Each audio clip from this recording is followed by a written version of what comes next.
1 end ചെയ്യുമ്പോൾ ഒരു police officer വരുന്നു പറഞ്ഞിട്ട് ഒരാൾ ഫോൺ എടുക്കാനായിട്ട് കാണിക്കുന്നത്. അതെ അതെ അതെ. അത് ആക്ച്വലി ഒറിജിനൽ തന്നെ. ഞാൻ സീസൺ 1 കണ്ടത് സീസൺ 2 ഞാൻ ഷൂട്ട് ചെയ്ത് കഴിഞ്ഞിട്ടാണ് സീസൺ 1 കാണുന്നത്. കേരള പോലീസാ ഇത് സീസൺ 1 ഇതേ മറ്റേ ഇന്റർവ്യൂല് ഞാൻ ഫുള്ള് കഥ പറഞ്ഞു. ലാസ്റ്റ് ഇന്റർവ്യൂ കട്ട് പറഞ്ഞു ഡയറക്റ്റ് അങ്ങോട്ട് കൂടി കുറെ ചീത്ത പറഞ്ഞു. പിന്നെ നിന്നെ പോലെ ഇത്ര ഇൻസെൻസിറ്റീവ് ആയിരിക്കണം എന്നാണോ? അങ്ങനെ ഇവര് കൂട്ടിക്കൊണ്ടിട്ട് കഥ ഒന്നുകൂടി പറഞ്ഞെന്ന് കാര്യങ്ങളൊക്കെ പറഞ്ഞ് അടുത്ത ടേക്കില്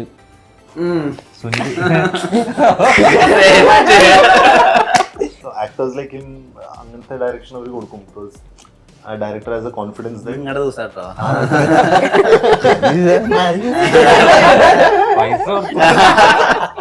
ഒരു ആക്ടർ ആവാൻ ഏറ്റവും വേണ്ട ക്വാളിറ്റി ക്ഷമയാണോ? അപ്പൊ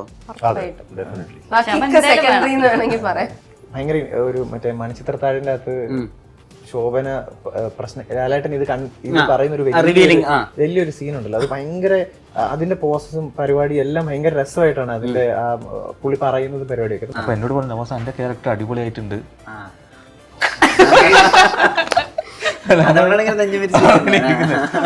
പക്ഷെ വെയിറ്റിംഗിലാണ്, നന്നായിട്ടുണ്ട് എന്നെല്ലാവരും പറഞ്ഞു. അപ്പോൾ അർജുനൊക്കെ എന്നാലും പറഞ്ഞില്ല അർജുൻ? ഞാനൊന്നും കണ്ടിട്ടില്ല.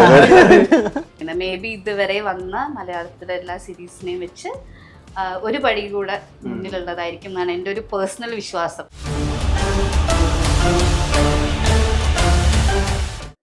വാട്സാപ്പ് വഴി ഇംഗ്ലീഷ് പഠിക്കാൻ ഇംഗ്ലീഷ് കഫേ ഉള്ളപ്പോൾ ഇംഗ്ലീഷ് ഒരു വിഷയമേ അല്ല. English cafe presents you the perfect English. English cafe, we present you the perfect English. WhatsApp now 9633888575. മലയാളത്തിന് ഒരു വിസിറ്റിംഗ് കാർഡ് ഉണ്ടാക്കി കൊടുത്ത സീരീസാണ് കേരള ക്രൈം ഫയൽസ്. അതിന്റെ 2ാമത്തെ സീസൺ വരുന്നു. സിനിമയിലെ പ്രധാനപ്പെട്ട താരങ്ങളെല്ലാം ചേരുന്നു. നമസ്കാരം. മൂവി വേൾഡ് മീഡിയയിലേക്ക് സ്വാഗതം. ഞാൻ വാസിൽ നിന്നും തുടങ്ങാം. ഓൾറെഡി വിജയായിട്ടുള്ള ഒരു ക്യാരക്ടർ, അതിന്റെ 2nd സീസൺ വരുന്നു. അപ്പോ അത് ഒരു സന്തോഷമാണോ അതൊരു ഉത്തരവാദിത്ത ബോധമാണോ? എന്താ ഉണ്ടാക്കിയത്? സന്തോഷമുണ്ട്, ഒപ്പം തന്നെ ഒരു ഭയങ്കര ഉത്തരവാദിത്തം തന്നെയാണ്. പക്ഷെ വേറൊരു സന്തോഷം തന്നെ ഇതിന്റെ കുറച്ച് ഭാഗങ്ങളൊക്കെ കുറച്ച് പേര് കണ്ടിട്ടുണ്ട് ഇവിടെ. അപ്പൊ എന്നോട് പറഞ്ഞു നവാസ് എന്റെ ക്യാരക്ടർ അടിപൊളിയായിട്ടുണ്ട്.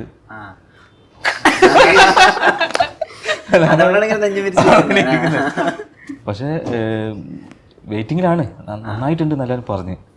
അപ്പോൾ അർജുനൊക്കെ എന്നാലും പറഞ്ഞില്ല അർജുൻ? ഞാനൊന്നും കണ്ടിട്ടില്ല. അപ്പോൾ ഉത്തരവാദിത്തം തന്നെയാണ് അത്. പക്ഷെ ഓക്കെയാണ്, ആരും ഒന്നും ഉണ്ടെന്നില്ല. ത്രില്ലിംഗ് ആയിട്ടുള്ള ഒരു സീരീസ് ഒക്കെ ചെയ്തിട്ടേ അതിന്റെ രഹസ്യങ്ങളൊക്കെ ഇങ്ങനെ ഉള്ളിൽ അടക്കി പിടിച്ച് എനിക്കറിയാം നിങ്ങൾ അത്ര രഹസ്യങ്ങൾ സൂക്ഷിക്കാൻ പറ്റുന്ന ആളാരും തോന്നിയിട്ടില്ല എനിക്ക്. അപ്പൊ ഇത് എങ്ങനെ സാധിക്കും? ഇത് സീസൺ 1 ഇതേ മറ്റേ ഇന്റർവ്യൂല് ഞാൻ ഫുള്ള് കഥ പറഞ്ഞു. ലാസ്റ്റ് ഇന്റർവ്യൂ കട്ട് പറഞ്ഞു ഡയറക്റ്റ് അങ്ങോട്ട് കൂടി കുറെ ചീത്ത പറഞ്ഞു.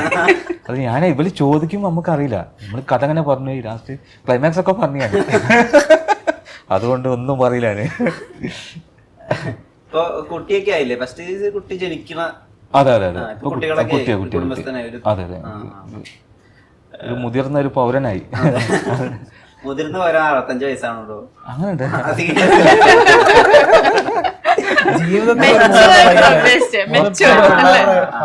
കുറച്ച് പൗരനായി അങ്ങനെ ഒരു പക്വത കൂടിയോ പിന്നെ സീസൺ 2 വന്നപ്പോ ക്യാരക്ടറിന്? എന്റെ ക്യാരക്ടർ എസ് എ ആയി. ഞാൻ സീസൺ 1 CP ആയിരുന്നു. സീസൺ 2 ആയപ്പോൾ ഞാൻ എസ് എ ആയി. ഞാൻ ഇച്ചിരി ഏജ് ആയി. കാരണം ഇത് 2011 നടക്കുന്നതായിരുന്നു, 11-13 ആയിരുന്നു. ഇത് റിയൽ ടൈമിൽ നടക്കുന്ന ഒരു സ്റ്റോറിയാണ്. സോ അപ്പം കുറച്ച് ഏജ്, ഞാനും ഒരു ഇച്ചിരി ഒരു mid-30s എന്നുള്ള ഒരു രീതിയിലാണ്. കൊതിയൊക്കെ മാറി ഇല്ല, അങ്ങനെ ആ ഒരു ഷെയ്ഡേ ഇല്ല ഇതിൽ. വളരെ സീരിയസ് ആയിട്ടുള്ള ഒരു ഈവൻ സീരീസും അങ്ങനെയാണ് ട്രീറ്റ് ചെയ്തേക്കുന്നത്. കുറച്ചും കൂടെ റോ ആയിട്ട് കുറച്ചുകൂടെ സീരിയസ് ക്യാരക്ടേഴ്സും പ്രോപ്പർ ഇൻവെസ്റ്റിഗേഷനെ ഫോളോ ചെയ്യുന്ന ഒരു അങ്ങനത്തെ ഒരു അപ്രോച്ചാണ് ഈ 2nd സീസൺ വന്നേക്കുന്നത്. സീസണിലെ അവിൽമിൽ അങ്ങനത്തെ ഒരു പരിപാടി 2nd സീസണിൽ ഇല്ല. എന്നോട് മേക്കറും അങ്ങനെ പറയണ, അതായത് ആദ്യത്തേത് ചെയ്തതൊന്നും എനിക്ക് ആവർത്തിക്കണ്ട, രണ്ടാമത്തെ ക്യാരക്ടേഴ്സിനും വേറെ തന്നെ ഒരു ഡിസൈനാണ്. അർജുൻ ഈ പോലീസ് ഓഫീസർ ആവുന്ന സമയത്തെ അതിനെ കുറച്ച് ക്രൂവലായിട്ടുള്ള ഏരിയ ഒക്കെ ഉണ്ടല്ലോ അപ്പുറത്ത്. അതായത് ഇപ്പോൾ പ്രതിയോഗികളെ ചോദ്യങ്ങൾ കൊണ്ട് ബുദ്ധിമുട്ടിക്കുക, ക്വസ്റ്റ്യൻ ചെയ്തിട്ട് 3rd ഡിഗ്രി പണിഷ്മെന്റ് കൊടുക്കേണ്ട സാഹചര്യങ്ങൾ വരും. അങ്ങനത്തെ ഒരു സൈഡൊക്കെ ഉണ്ടല്ലോ. അപ്പൊ എനിക്കറിയാം അർജുന് അങ്ങനത്തെ സീൻസ് സിനിമയിൽ അങ്ങനെ കണ്ടിരിക്കാൻ അത്ര ഓക്കെ ആയിട്ടുള്ള ഒരാളല്ല, വയലന്റ് ആയിട്ടുള്ള സീൻസ്. പക്ഷെ അറിഞ്ഞോ അറിയാതെ ചില സിനിമയിലൊക്കെ അർജുന അത് ചെയ്യേണ്ട വന്നിട്ടുണ്ട്. ഇപ്പൊ പോപ്പ് സിറ്റിയില് നിങ്ങളൊരു ഹിറ്റ്മാൻ ആണ്, കണ്ണൂർ സ്കോഡിൽ അത് അതിനങ്ങനെ ഒരു കൾട്ട് ഫോളോയിങ് ഉണ്ടായിരുന്നല്ലോ ആ സമയത്ത് ബോളിവുഡില്, പാരലൽ സിനിമ അങ്ങനെ. അപ്പൊ കണ്ണൂർ സ്കോഡില് നിങ്ങളൊരു ഭയങ്കര റുത്ത്ലെസ് ആയിട്ടുള്ള ഒരു മനുഷ്യൻ. ഇതിലേക്ക് വരുമ്പോൾ പോലീസ് ഓഫീസർ ആണല്ലോ, അപ്പൊ അത് പിന്നെയും ഒന്ന് പുഷ് ചെയ്യുക, ആ ഒരു ഡാർക്ക് സൈഡ് പുഷ് ചെയ്യുക, അത് എളുപ്പമാണോ? അല്ല, പക്ഷെ അങ്ങനത്തെ ക്യാരക്ടർ അല്ല ഇത്. നോബിൾ എന്ന് പറഞ്ഞ ക്യാരക്ടർ ആക്ച്വലി ലൈഫിൽ നോബിളാ, അങ്ങനത്തെ ഒരു നൈസ് ക്യാരക്ടർ. അപ്പോൾ ഫൈനലി എനിക്ക് ഈ നെഗറ്റീവ് ഷെയ്ഡ്സ് എല്ലാം കഴിഞ്ഞ് ഒരു പോസിറ്റീവ് ക്യാരക്ടർ കിട്ടിയിട്ടുണ്ട്. നോബിളിന്റെ ക്യാരക്ടർ അത്രയും ഒരു സ്പോർട്സ് കോട്ടയിൽ വന്ന് ജോയിൻ ചെയ്ത പോലീസ് ഓഫീസറാണ്. സോ ഇങ്ങനെ താല്പര്യമില്ല, ഈ പോലീസ് ഇൻവെസ്റ്റിഗേഷനായിട്ട് പുള്ളി ഇതിൽ പെടുന്നതാണ്. സോ സ്പോർട്സ് കോട്ടയിൽ വന്ന് ജോയിൻ ചെയ്ത് ചുമ്മാ ജോലി നോക്കി പോവുക അങ്ങനത്തെ ഒരു ആളാണ്. പക്ഷേ ഇൻവെസ്റ്റിഗേഷൻ വന്നപ്പോൾ ഇതൊരു ഇൻവെസ്റ്റിഗേറ്റർ ത്രില്ലർ. അതെ, ഫസ്റ്റ് കേസാണ്. പിന്നെ ഇതിൽ അത്രയും വയലൻസ്, അങ്ങനത്തെ വയലൻസ് ഇല്ല. പോലീസ് ഓഫീസറിന്റെ ഭാഗത്ത് നിന്ന് അങ്ങനെ വയലൻസ് ഒന്നുമില്ല. സോ അഗൈൻ ഒരു nice man doing A regular investigation, അത്രേ ഉള്ളൂ. ഈ പ്രിപ്പറേഷൻസ് ഉണ്ടല്ലോ, ഇപ്പൊ നമ്മളന്ന് കണ്ണൂർ സ്കോഡിന്റെ സമയത്ത് APJ ആവാനുള്ള പ്രിപ്പറേഷൻസിനെ വേണ്ടിയിട്ടൊക്കെ സംസാരിച്ചിട്ടുണ്ട്. APJ എഴുതിയിട്ടുള്ള റിട്ടേൺ നോട്ട്സ് ഒക്കെ വായിച്ച് തലേദിവസം പോകുന്ന അർജുൻ. അപ്പൊ അത് നമ്മളെ പ്രിപ്പയർ ചെയ്യില്ല, ചിലപ്പോൾ നമ്മളെ മോട്ടിവേറ്റ് ചെയ്യും. ഇപ്പൊ ഒരു റെഗുലർ പോലീസ്മാൻ ആവുക, അത് നമുക്കിപ്പോ പേപ്പറായിട്ട് വായിക്കുമ്പോഴേ അത് ഭയങ്കര റെഗുലർ ആയിട്ട് തോന്നുള്ളൂ. പക്ഷെ സ്ക്രീനിലേക്ക് വരുമ്പോൾ നമ്മള് കുറെ കാര്യങ്ങൾ മുമ്പ് ചെയ്ത ആളുകളുടെ കാര്യങ്ങളൊന്നും റിപ്പീറ്റ് ചെയ്യാൻ പാടില്ല, നമ്മുടേതായ ഒരു വേർഷൻ ക്രിയേറ്റ് ആവണം എന്ന ആളുകളായിട്ട് അടുത്ത് നിൽക്കുകയാണ്. കാരണം ഫസ്റ്റ് സീസൺ വാസ് പോലീസുകാരെ കുറച്ചുകൂടി സാധാരണ ആളുകളായിട്ടാണ് ഫസ്റ്റ് സീസണിൽ ട്രീറ്റ് ചെയ്തിട്ടുണ്ട്. സോ ആ പ്രിപ്പറേഷൻസ് ഏത് ലെവലിലാണ്? നമ്മളിപ്പോൾ ഒരു പോലീസ് ക്യാരക്ടർ ചെയ്യുമ്പോൾ കുറേ റെഫറൻസസ് ഉണ്ടല്ലോ സിനിമയിൽ. നമ്മൾ എസ്പെഷ്യലി മലയാളം സിനിമയിൽ പോലീസ് ക്യാരക്ടർ എന്ന് പറഞ്ഞ ഒരു ഫേവറേറ്റ് ഒരു ജോണറാണ്. പക്ഷെ ബാഹുൽ ഇത് എഴുതിയപ്പോൾ ബാഹുലിൻ്റെ റൈറ്റിങ്ങും ബാഹുലിൻ്റെ ഈ ഡിസ്കഷൻസിൽ ബാഹുൽ ഒരുപാട് ഫീഡ് ചെയ്യും ബിഫോർ ഷൂട്ട്, ബിഫോർ സീൻ. അപ്പോൾ അങ്ങനെ പ്രിപ്പറേഷന് വേണ്ടി വേറെ ഒന്നും ചെയ്യേണ്ട ആവശ്യം തോന്നിയില്ല. അതെ. പിന്നെ ഇതിൽ ഫസ്റ്റ് സീസൺ പോലെ ഫസ്റ്റ് സീസണിൽ കുറേ പേഴ്സണൽ ലൈഫിന് കുറേ സീൻസും പിന്നെ റൈറ്റിങ്ങിലെല്ലാം ഉണ്ടായിരുന്നു. പക്ഷേ ഇതിൽ അതൊന്നുമില്ല. ഇതിൽ പ്യുവർ ഇൻവെസ്റ്റിഗേഷൻ, പോലീസ് ഓഫീസിൻ്റെ ഈ പേഴ്സണൽ ലൈഫ് കുറച്ചൊന്നുമേ ഇല്ല. ഇറ്റ്സ് പ്യുവർ ഇൻവെസ്റ്റിഗേഷൻ ഫോക്കസ്ഡ് ആയിട്ടൊരു സീരീസാണ്. സോ റിട്ടൺ മെറ്റീരിയൽ വെച്ച് അത്രേ ഉണ്ടായിരുന്നുള്ളൂ പ്രിപ്പറേഷൻ. എനിക്കറിയാം നല്ല പേടിയുണ്ടെന്ന് എന്തെങ്കിലും എന്താ ടെൻഷൻ പറഞ്ഞ പ്രശ്നമാണ്. പക്ഷെ നല്ല കാരണം എന്ന് പറയുന്നത് ഞാൻ ഡോക്ടറാണ്, കഥയിലെ പ്രധാനപ്പെട്ട കഥാപാത്രമാണ്. അങ്ങനെയും പറയില്ല. Important character, crucial character. പണ്ടൊരു കാര്യം ഉണ്ടായിരുന്നു അർജുന, ഈ ക്രൂഷ്യൽ ക്യാരക്ടർ എന്ന് പറഞ്ഞാൽ ആ ക്യാരക്ടർ മരിക്കും.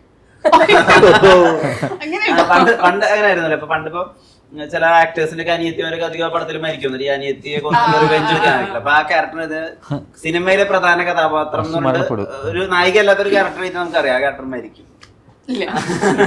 കാര്യം എന്താന്ന് വെച്ചാൽ ഇതിനകത്തൊരു നമ്മൾ ടീസറിൽ കാണുന്ന ട്രെയിലറിൽ കാണുന്ന ഒരു സ്റ്റേറ്റ്മെന്റ് ഉണ്ടല്ലോ, ഞാനൊരു സ്റ്റേറ്റ്മെന്റും പറയില്ല, നിങ്ങൾക്ക് ഞാൻ ഒരു രീതിയിലുള്ള പറയുന്നുണ്ടല്ലോ. അങ്ങനത്തെ കാര്യങ്ങൾ എപ്പോഴെങ്കിലും ആസ് എ സെലിബ്രിറ്റി പറയണമെന്ന് ആഗ്രഹിച്ചിട്ടുണ്ടാവും മീഡിയ എന്ന് പറയുമ്പോ? എനിക്ക് ആവശ്യമുള്ള കാര്യങ്ങൾ മാത്രം എപ്പോഴും പറയൂ, അങ്ങനെ പറയേണ്ടി വന്നിട്ടില്ല. ഞാൻ യൂഷ്വലി അങ്ങനെ ശ്രദ്ധിച്ച് പറയുന്ന ഒരാളാണ്. അങ്ങനെ എന്ത് പറയണം എന്ത് പറയണ്ട അത്യാവശ്യം ധാരണയുണ്ട് എനിക്ക്. ഈ വെബ് സീരീസിന് വേണ്ടി അഭിനയിക്കുന്ന സമയത്ത് നമ്മൾ സിനിമയിൽ അഭിനയിക്കുന്ന പോലെയല്ല, നമ്മൾ ആ ഒരു 2 മണിക്കൂർ കൺസ്ട്രെയിൻ ഇല്ല അവിടെ. കുറച്ചുകൂടി നമുക്ക് എക്സ്റ്റെൻഡ് ചെയ്യാം, കുറച്ചുകൂടി ക്യാരക്ടറിന് കുറച്ചുകൂടി ജേർണി ഉണ്ട്. അപ്പൊ ആ സമയത്ത് കുറച്ചുകൂടി ഈ എന്താ പറയുക ഷോർട്ടുകൾക്കിടയിൽ അഭിനയിക്കേണ്ട, കുറച്ചുകൂടി ശ്വാസം വിട്ട് കുറച്ചുകൂടി ബാലൻസ്ഡ് ആയിട്ട് ചെയ്യാൻ അങ്ങനെ ഒരു ടേക്ക് ഉണ്ടോ? ഡെഫിനറ്റ്ലി ഉണ്ട്. ഞാൻ ഈ പറഞ്ഞ പോലെ സീരീസ് ഭയങ്കര എൻജോയ് ചെയ്ത് കാണുന്ന ഒരാളാണ്. പക്ഷേ ഈ പറഞ്ഞ പോലെ കൂടുതൽ ഹിന്ദി ആണ് എനിക്ക് കുറച്ചും കൂടെ ടൈം. ഒരു എപ്പിസോഡ് എന്ന് പറഞ്ഞാൽ ഒരു 1 hour ഉണ്ടാവും. അപ്പോൾ കുറച്ചും കൂടെ ക്യാരക്ടേഴ്സിന് സൈലൻസിനൊക്കെ ഭയങ്കര പ്രാധാന്യം ഉണ്ടാവും. അങ്ങനെ അപ്പം ഇതില് ബാഹുവാണ് വിളിച്ചത്. അമ്മിണിപ്പിള്ള നമുക്ക് അപ്പം അറിയാം. അപ്പം ബാഹുവാണ് വിളിച്ചത്. അഹമ്മദിനെ ജസ്റ്റ് കണ്ടിട്ടുണ്ട്, അറിയാം, അവര് ഡിസ്കസ് ചെയ്തിട്ട് അങ്ങനെ വിളിച്ചതാ. അപ്പൊ ബാഹു ഭയങ്കര കൃത്യമായിട്ട് ഈ പറഞ്ഞതുപോലെ നമുക്ക് കൃത്യമായിട്ട് ഫീഡ് ചെയ്യും. പ്ലസ് പറയണ്ടാത്ത എന്തെങ്കിലും ഉണ്ടെങ്കിൽ പറയില്ല. അതായത് ഞാനിതിന്റെ ഒരു ഫസ്റ്റ് പോർഷനിൽ അഭിനയിക്കുന്ന സമയത്ത് എനിക്ക് തന്നൊരു ഫീഡ് ഉണ്ട്. അത് ഭയങ്കര ഇലോബറേറ്റഡ് ആയിട്ട് എൻ്റെ കഥാപാത്രത്തെ കുറിച്ച്, ഞാൻ ഡീൽ ചെയ്യുന്ന എല്ലാവരെയും കുറിച്ച് എനിക്ക് ഭയങ്കര ഡീറ്റെയിൽ ആയിട്ട് പറഞ്ഞു. ഇത് കഴിഞ്ഞ് പിന്നെ ഞാനും അർജുനൊക്കെ ഉള്ള ഒരു സീൻ്റെ അകത്തേക്ക് വന്നപ്പോൾ വീണ്ടും എനിക്കൊരു ബ്രീഫ് തന്നു. ആ ബ്രീഫിൽ പുതിയ കുറെ ഇൻഫർമേഷൻ. ഇതൊക്കെ എവിടുന്നാ?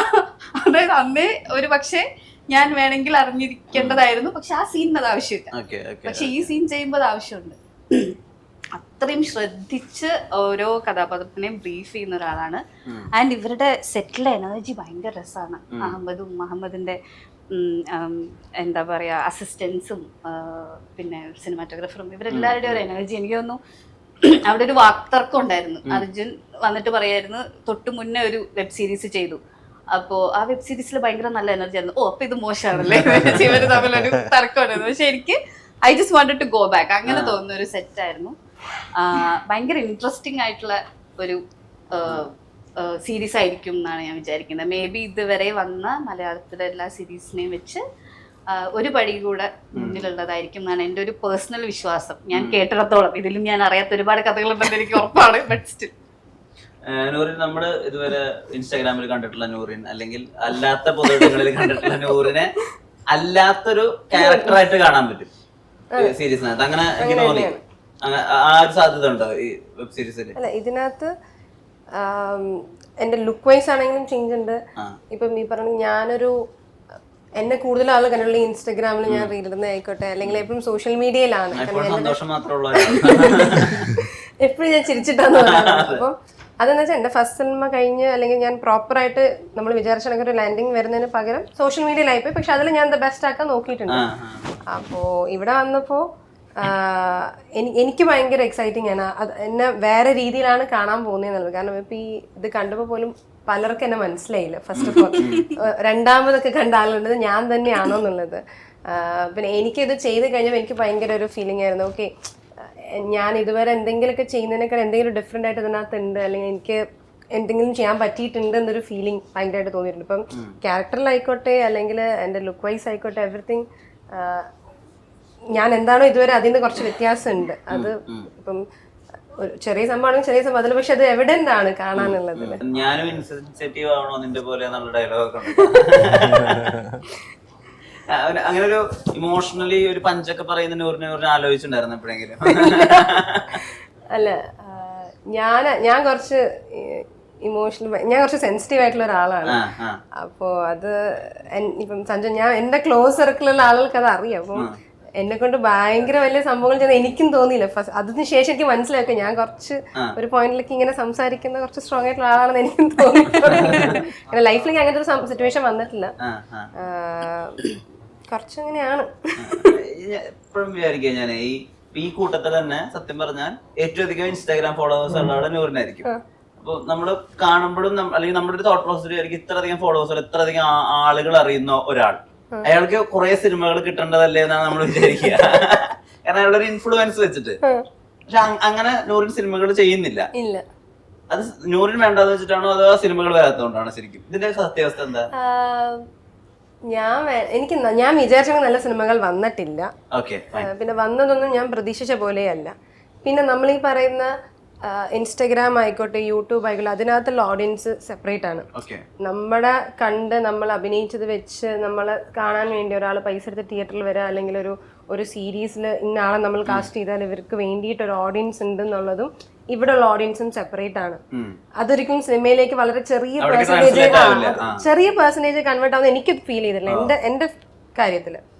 ഇപ്പോൾ എനിക്കൊന്ന് ഇന്നത്തെ ഒരു ലീഡിങ് ആക്ടറോ അല്ലെങ്കിൽ ആക്ട്രസിനോ ഇപ്പോഴത്തെ ഇൻസ്റ്റാഗ്രാം ഫോളോവേഴ്സ് വെച്ചോ അല്ലെങ്കിൽ അങ്ങനത്തെ ഒരു സോഷ്യൽ മീഡിയ ഇത് വെച്ചിട്ട് ഇപ്പം നമ്മൾക്ക് അന്ന് ആ ഒരു ടൈമിൽ ഇൻസ്റ്റാഗ്രാമിൽ മറ്റേ ബൂമിങ് ടൈം ആയിരുന്നു. പിന്നെ എൻ്റെ അഡാർലവന്റെ സമയത്തൊക്കെ ഉള്ളത്.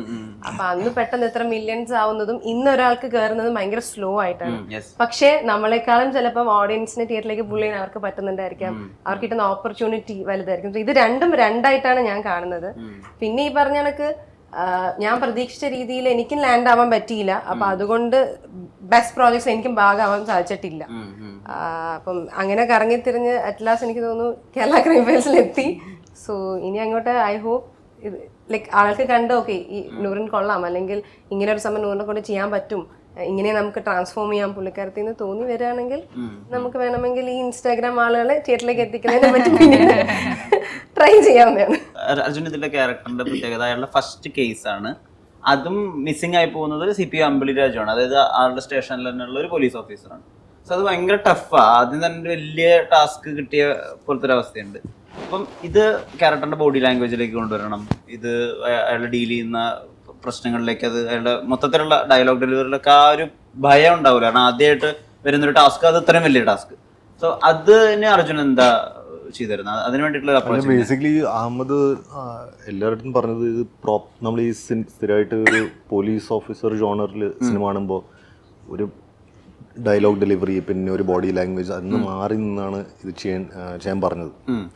സോ അത് എത്രത്തോളം അത് ഒരു സാധാരണക്കാരൻ ആക്കാൻ പറ്റുമോ, it's more that much it will be better for the character എന്നാണ് ബോത്ത് ബാഹുലും അഹമ്മദ് പറഞ്ഞത്. സോ ലൈക്ക് ഐ സെഡ്, ഇവര് ഇത്രയും ഡിസ്കഷൻസ് ചെയ്ത് സ്ക്രിപ്റ്റിൽ ഡയലോഗ് വരെ നമ്മൾ വായിക്കുമ്പോൾ മനസ്സിലാവും ഇതിൽ just to be as simple as possible. ഒരു human being just like any other job ഇവിടെ വന്ന് ഇനി ഒരു കേസ് പുള്ളി, ഞാൻ പറഞ്ഞില്ലേ പുള്ളി ഒരു സ്പോർട്സ് ഇന്ററപ്റ്റ് ചെയ്യല്ല. പക്ഷെ നമ്മള് സീസൺ 1 എൻഡ് ചെയ്യുമ്പോൾ ഒരു പോലീസ് ഓഫീസർ വരുന്നു പറഞ്ഞിട്ട് ഒരാൾ ഫോൺ എടുക്കാനായിട്ട് കാണിക്കുന്നത്. അതെ അതെ അതെ. അത് ആക്ച്വലി അർജുൻ തന്നെ. ഞാൻ സീസൺ 1 കണ്ടത് കണ്ടില്ല. സീസൺ 2 ഞാൻ ഷൂട്ട് ചെയ്ത് കഴിഞ്ഞിട്ടാണ് സീസൺ 1 കാണുന്നത്.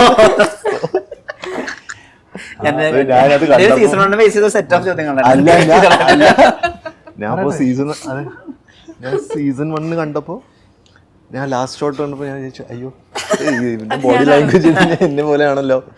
സോ അങ്ങനെയൊന്നും ഇല്ല. പക്ഷെ അപ്പനോട് ചോദിച്ചു ഭയങ്കര മാസ്കുലിൻ ആയിട്ടുള്ള കുറച്ചും കൂടി ഒരു എന്താ പറയാ ഒരു പവർ കോപ്പ് അങ്ങനത്തെ ഒരാളാവുന്ന വിചാരിച്ചിട്ടുണ്ടായിരുന്നു ഞാനത് കണ്ടപ്പോ. പക്ഷെ പിന്നെ ട്രെയിലർ കണ്ടപ്പോ മാറിപ്പോയി. അതെ അതെ, അങ്ങനത്തെ കോപ്പല്ല. നവാസ് ഇപ്പോ നവാസ് ചെയ്യുന്ന വർക്ക് പോയി കണ്ടിട്ട് ഇത് ഇന്ന സിനിമ ഇന്ന ഷോട്ട് അത് കുറച്ചുകൂടി നന്നാക്കായിരുന്നു അല്ലെങ്കിൽ കുറച്ചുകൂടി നന്നായി ചെയ്യണം അങ്ങനെ സ്വയം പോയി കാണുന്നുണ്ടോ നവാസ്? പിന്നെ തീർച്ചയായിട്ടും എല്ലാ പടം കാണുമ്പോൾ എനിക്ക് തോന്നലുണ്ട് നന്നാക്കാമായിരുന്നു. പക്ഷെ നമുക്ക് സെറ്റിൽ നമുക്ക് പുതിയ ആളുകളല്ലേ, നമുക്ക് അതിൻ്റെതായിട്ടുള്ള കുറേ പരിമിതികളും പഠിച്ചു വരുന്നല്ലോ. അതുകൊണ്ട് ഓരോ പടം കഴിയുമ്പോൾ ഓരോ കാര്യങ്ങൾ ഇങ്ങനെ പഠിക്കും. അത് അടുത്ത പടത്തിൽ ചെയ്യാൻ നോക്കും, കഴിയില്ല. പിന്നെ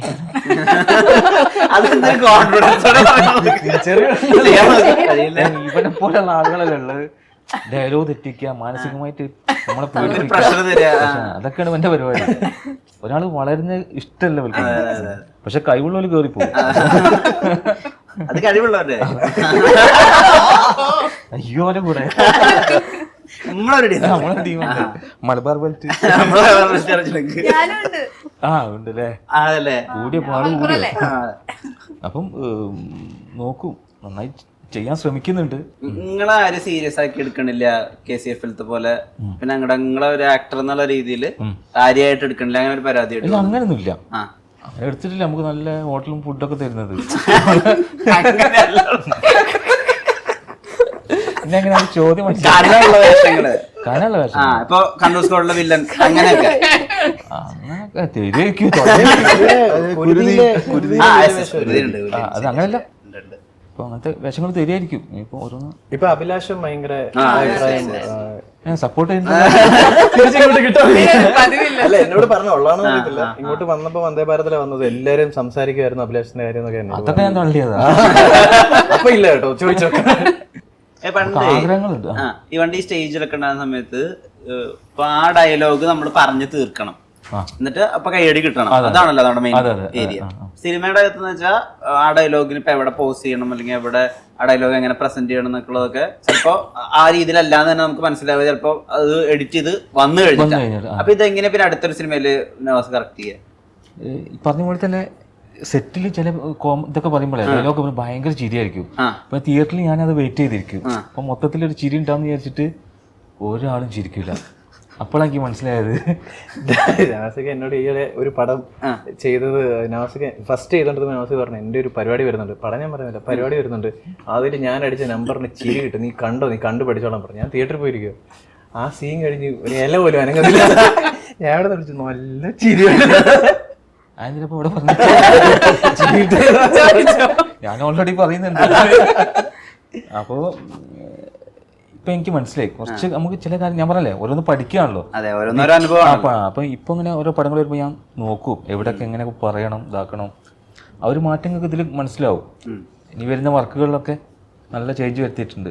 ഇപ്പൊ ആക്ടേഴ്സ് ഒക്കെ ഇപ്പൊ പുറത്തുള്ള ആക്ടേഴ്സ് നമ്മുടെ ആക്ടേഴ്സ് ഒക്കെ ഇപ്പൊ വെബ് സീരീസൊക്കെ കണ്ടിട്ടാ അപ്ഡേറ്റ് ചെയ്യണം. ഇപ്പൊ അഡോളസൻസ് കണ്ടോ, അല്ലെങ്കിൽ കാലപ്പന് കണ്ടോ, സേക്രഡ് ഗെയിംസ് കണ്ടോ, അങ്ങനെയൊക്കെയാ. നിങ്ങളിപ്പോ കാണുന്നുണ്ടോ വെബ് സീരീസ് ഒക്കെ? ഞാൻ സത്യമാണ് കേരള ക്രൈം കണ്ടുള്ളൂ വെബ് സീരീസ്. വേറെ വെബ് സീരീസ് ഒന്നും കണ്ടില്ല ഞാൻ. അപ്പോൾ സിനിമകൾ കാണും. പുറത്തുള്ള പടങ്ങളൊക്കെ കാണോ? പുറത്തുള്ള ഇവിടുത്തെ തന്നെ ഫുള്ള് കാണാൻ പുറത്തുള്ള കാണും. ചില ആൾക്കാർ പറയുന്നുള്ളൂ നമ്മൾ ഈ പടം ഒന്ന് കണ്ടു നോക്ക്, എനിക്ക് ഉപകാരപ്പെടും. അപ്പോൾ അങ്ങനെ ഞാനായിട്ട് പോയിട്ട് അങ്ങനെ കാണണമെന്നില്ല. ഓരോരുത്തർ പറഞ്ഞാലേ പറഞ്ഞ് അയച്ചു തരും. വെബ് സീരീസ് കാണുന്ന ഇതിന്റെ ഒരു തുടക്കം എപ്പോഴാണ് തുടങ്ങിയത്? നമുക്ക് ഒരിടയ്ക്കൊരു ഈ വെബ് സീരീസിന്റെ ഞാൻ ആദ്യം കാണുന്ന വെബ് സീരീസ് എനിക്ക് തോന്നുന്നത് പ്രോപ്പറായിട്ട് ഫുള്ളായിട്ട് ഇരുന്ന് കാണുന്ന സീക്രട്ട് ഗെയിംസ് ആയിരിക്കും. അതൊരു ഒറ്റ സ്ട്രെച്ചിലിരുന്ന് കണ്ട ഒരു പിന്നെ ഈ ഗെയിം ഓഫ് ത്രോൺസ് ഇങ്ങനെ ഓരോ വെബ് സീരീസിന്റെ ഒരു ഹൈപ്പ് ജനറേറ്റ് വന്ന ഒരു പോയിന്റ് ഞാൻ അത്രയും ഫോളോ ചെയ്തിട്ടില്ലായിരുന്നു. ഇവന്തോ പിന്നെ ഒരു വലിയ ഡെഡിക്കേഷൻ ആണല്ലോ ഒരു തുടങ്ങിയാൽ തീരുക എന്നുള്ളത്. ഇപ്പൊ പല വെബ് സീരീസും തുടങ്ങിയിട്ട് ഇങ്ങനെ പകുതി സ്റ്റക്കായിട്ട് നിൽപ്പുണ്ട്. ഇപ്പം വാക്കിംഗ് ഡെഡും അങ്ങനെ. എനിക്ക് ഡാർക്ക് ഭയങ്കരമായിട്ട് ഇഷ്ടപ്പെട്ടതാണ്. ഇപ്പം കുറച്ചുകൂടെ പാടാണ് ഒരു വെബ് സീരീസ് കംപ്ലീറ്റ് ചെയ്യാൻ എന്നൊക്കെ പറഞ്ഞു കഴിഞ്ഞാൽ. ഞാൻ കുറച്ച് ഇങ്ങനെ സിനിമ കാണുന്നത് ഇച്ചിരി പുറകിലോട്ടാണ്. പക്ഷെ അപ്പൊ എനിക്ക് ഭയങ്കര ഡൗട്ടായിരുന്നു ആൾക്കാർ എങ്ങനെയാ ഹുക്ക് ചെയ്തിരിക്കുന്ന വെബ് സീരീസിന്. ഇതിനൊരു മീറ്റർ ഉണ്ടല്ലോ. അപ്പം എനിക്ക് ഫസ്റ്റ് സീസൺ അതുകൊണ്ട് എനിക്ക് ഭയങ്കര അതിന്റെ പുറകിലും ഞാൻ തുടക്കം തൊട്ടേ എനിക്ക് അറിയായിരുന്നു. അപ്പൊ അതിലെ ഓരോ പോയിന്റിൽ അതെങ്ങനെ ഫോം ആയിട്ട് വരുന്നത് എനിക്കെല്ലാം ഭയങ്കര ഒരു പുതുമയായിരുന്നു. അപ്പം സെക്കൻഡിലെത്തിയപ്പോൾ അതിന്റെ ക്യാൻവാസും കുറച്ചുകൂടെ വലുതായി. പിന്നെ എനിക്ക് തോന്നിയത് മലയാളത്തിൽ വെബ് സീരീസ് ഒരു ബ്ലൂമിംഗ് സ്റ്റേജിലാണ്.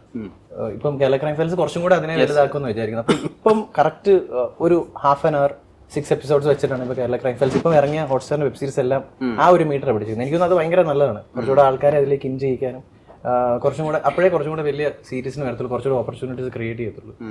സോ അതുകൊണ്ട് ഞാൻ ഇവന്തോ ഇപ്പം കാണാറുണ്ടെങ്കിലും പൊതുവേ കാണൽ കുറവാണ്. പക്ഷെ ഇപ്പം ഐ തിങ്ക് ഈ സ്പേസ് വലുതാവുന്ന മലയാളത്തിൽ കുറച്ച് വെബ് സീരീസ് വരുന്നുണ്ട്, കാണണം. ഈ ബാഹുലിന്റെ റൈറ്റിംഗിൽ ഒരു പ്രത്യേകത എന്ന് വെച്ചാൽ അതൊരു സാധാരണ സിറ്റുവേഷൻ ആയിരിക്കും ചിലപ്പോൾ. പക്ഷെ ആക്ടേഴ്സ് പെർഫോം ചെയ്യുന്നത് വേറെ തന്നെ ഒരു രീതിയിലാണ്. അതിന് ബാഹുലിന്റെ അതിൽ തന്നെ ഫീഡും ഉണ്ടായിരിക്കും. ഇപ്പൊ ഇങ്ങനെ ആയിരിക്കണം കരയേണ്ടത്, ഇങ്ങനെ ആയിരിക്കണം ഫേസ് എക്സ്പ്രഷൻ അങ്ങനെ പറയില്ല. ഇപ്പൊ എന്തായിരിക്കും ബാഹുല് വന്ന് നറേറ്റ് ചെയ്യുമ്പോൾ ആസ് എ സ്ക്രിപ്റ്റ് പേഴ്സൺ എന്തായിരിക്കും നിങ്ങളുടെ പെർഫോമൻസിനെ വ്യത്യാസപ്പെടുത്തണമെന്ന് അർജുൻ വിചാരിക്കണം? സീൻ ഇപ്പോൾ ഈ ദിവസം നമ്മൾ ഈ സീൻസ് ഷൂട്ട് ചെയ്യാൻ പോകും. അപ്പോൾ രാവിലെ വന്ന് നമ്മൾ അതിനെ കുറച്ച് ഒരു ഡിസ്കഷൻ നടത്തും. പക്ഷെ ആ ഡിസ്കഷൻ ചെയ്തുകൊണ്ടിരിക്കുമ്പോൾ കുറേ കാര്യങ്ങൾ ലൈക്ക് ഇവോൾവ് ആയി വരും. കുറേ ഇവോൾവ് ആയി വരും. സോ പിന്നെ ബാഹുൽ ആ ഫസ്റ്റ് 2 ദിവസം ഷൂട്ട് കഴിഞ്ഞിട്ട് പിന്നെ പുള്ളിക്ക് മനസ്സിലാവും ഇങ്ങനെ നമുക്ക് കിട്ടിയെന്നല്ല, different actors need different directions. എല്ലാവരും ഈ ഇൻഫർമേഷൻ സെയിം ആയിട്ടല്ല എടുക്കണം. സോ ചിലപ്പോൾ ഹി ലീവ് മീ ഫ്രീ, നീ ചെയ്ത് നോക്ക് എന്താണ്, ആൻഡ് അതിൽ നിന്നാണ് ഇവോൾവ് ആണത്. പക്ഷേ മീറ്റർ മീറ്ററിനല്ല, ചിലപ്പോൾ നമ്മൾ അണ്ടർസ്റ്റാൻഡ് ചെയ്യണതും ബാഹുൽ പറയണതും അല്ല എനി റൈറ്റർ പറയണതും ചിലപ്പോൾ ഒരു ഡിഫറൻസ് വരും. അങ്ങനെ വരുമ്പോൾ പുള്ളി അത് കറക്റ്റ് ചെയ്ത് തരും. പിന്നെ ബാഹുലിന്റെ റൈറ്റിംഗ് എന്ന് പറഞ്ഞാൽ Bahul is very strict about his writing. Dialogue ഈ വാക്ക് തന്നെ പറയണം, ഇങ്ങനെ തന്നെ പറയണം. സോ അതൊക്കെ ഉണ്ട്. ഈ ക്രൈം ഫയൽസിന്റെ സമയത്ത് അഹമ്മദ് കബീർ അജു വർഗീസിന് കൊടുത്തിട്ടുണ്ടായിരുന്ന ഫീൽഡ് എന്ന് വെച്ചാൽ ഇതൊരു മാഷാണ്. നിങ്ങൾ ആക്ച്വലി മാഷാണ്. മാഷ് പോലീസ് ജോലി കിട്ടിയപ്പോ അങ്ങനെ ആയിപ്പോയി. ഇവിടെ എന്താ പറഞ്ഞു തന്നിട്ടുണ്ടായിരുന്നത്? അല്ല അങ്ങനെയൊന്നും ഒന്നുമില്ല. ഇത് മാത്രമേ ആയിരുന്നുള്ളൂ. സ്പോർട്സ് കോട്ടന്ന് വന്നു, പുള്ളി ജോയിൻ ചെയ്യുന്നു, സഡൻലി ഈ കേസ് വരുന്നു. That's all.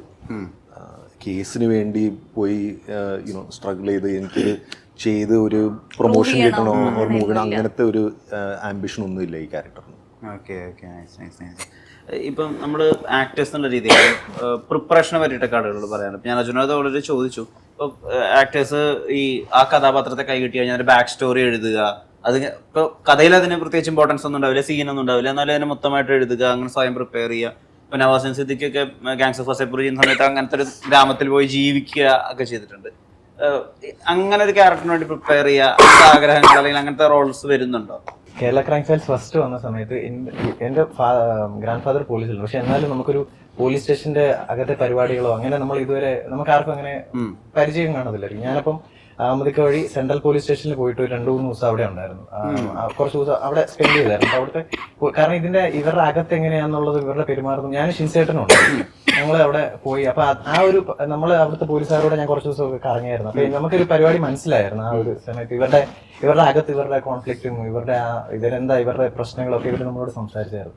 അപ്പൊ അങ്ങനെ അതെടുത്ത് കഴിഞ്ഞപ്പം അത് നമുക്കൊരു ഭയങ്കര ഒരു ഇൻപുട്ടായിരുന്നു. അപ്പൊ അത് ഞാൻ റെഫറൻസ് ആയിട്ട് യൂസ് ചെയ്തിട്ടുണ്ട്. അവരുടെ ഈവൻ സല്യൂട്ടും ചിലവരുടെ സല്യൂട്ടെല്ലാം ഓരോരോ രീതികളിലാണ്. പിന്നെ എനിക്ക് തോന്നുന്നത് ഇപ്പൊ മഹമ്മദിക്കയുടെ ഒക്കെ പ്രത്യേകത എന്ന് പറഞ്ഞാൽ എല്ലാ പടത്തിനും ഒരു ക്യാമ്പ് ഉണ്ടായിരുന്നു. ഞങ്ങൾ ഫസ്റ്റ് ഞാൻ ജൂൺ ചെയ്യുന്ന സമയത്ത് ഞങ്ങളുടെ എല്ലാ ക്യാരക്ടറിനും ഒരു ബാക്ക് സ്റ്റോറി എഴുതിക്കൊണ്ട് വരാൻ പറഞ്ഞിട്ടുണ്ട് ഞങ്ങളോട് എല്ലാം കാസ്റ്റിനോട്. അപ്പൊ എല്ലാവരും അത് എഴുതിക്കൊണ്ട് വരണം. അപ്പൊ അങ്ങനെ എനിക്ക് തോന്നുന്നത് പിന്നെ നടന്ന ഓഡിഷൻ ഞങ്ങൾ ഒരുമിച്ച് വർക്ക് ചെയ്ത എല്ലാ പടങ്ങൾക്കും ആ ഒരു കേരള ക്രൈം ഫയൽസ് 1 ക്യാമ്പ് ഉണ്ടായിരുന്നു. അപ്പം ഓൾമോസ്റ്റ് നമുക്ക് എന്റെ ഫസ്റ്റ് പടമായിരുന്നു ജൂണോട്. ആ പ്രോസസ്സിലൂടെ ഞാൻ ഭയങ്കര യൂസ്ഡ് ആയി.